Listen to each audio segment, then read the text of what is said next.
এককালে নদীর বহর ছিল, এখন তার বুক জুড়ে শুধু বালি আর বালি, আর তাতেই মন মজেছে এক শ্রেণীর মাফিয়ার।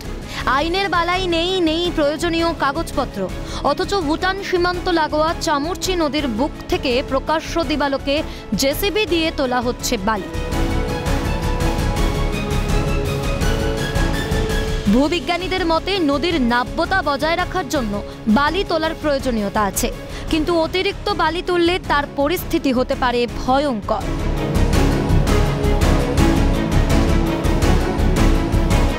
নির্দিষ্ট জায়গায় নদীর বুক থেকে অতিরিক্ত বালি তুললে নদীবক্ষে বড় বড় গর্ত সৃষ্টি হয়, যার ফলে নদীর স্রোত কমে, নদী ভারসাম্যতা হারায়, বদলে যেতে পারে নদীর গতিপথ।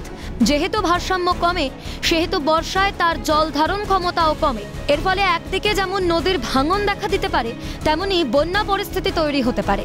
সেই সঙ্গে নদীতে বসবাসকারী জলজ প্রাণীদের জীবনও বিপন্ন হতে পারে। ক্ষতির মুখে পড়ে মৎস্য চাষ। সবই হয়তো জানা, কিন্তু শুনছে কে?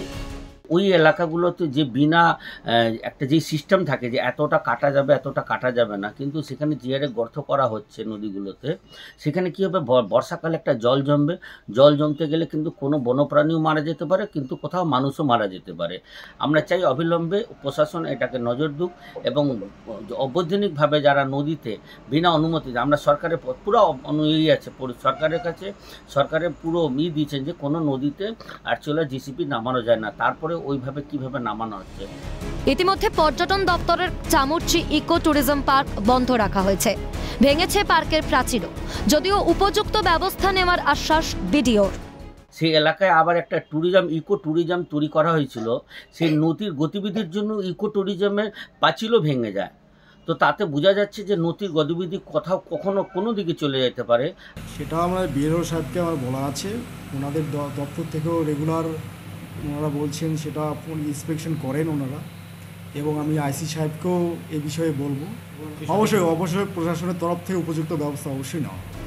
এখানে স্বাভাবিকভাবেই বাদ পড়েনি রাজনীতির চর্চা। এই বিষয়টা তো আমার এমন কোনো কিছু জানা নেই যে ওরা সরকারি কোনো পারমিশন নিয়ে করছে কিনা। যদি কোনো সরকারি পারমিশন না থাকে, অবশ্যই এটা একটা অবৈধ কাজ। এই কাজকে তৃণমূল কংগ্রেস কখনো প্রশ্রয় দেয় না। নতুনত্ব কিছু নয়, তৃণমূল সরকার মানে একটা চোরের সরকার এবং তার প্রশাসনিক আধিকারিকদের সাথে পরোক্ষ প্রত্যক্ষভাবে মদত রয়েছে।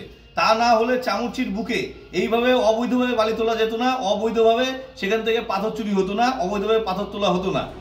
এ রাজ্য সাক্ষী থেকেছে মালবাজারের মতো, সিকিমের মতো ভয়াবহ বিপর্যয়, কিন্তু তারপরও চোখ খুলছে কোথায়?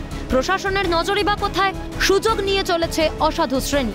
আখিরে যে ক্ষতি হচ্ছে মানব সমাজে, সেদিকে তাকাবে কে? জলপাইগুড়ি থেকে ছিলাম দেবের রিপোর্ট, ক্যালকাটা নিউজ।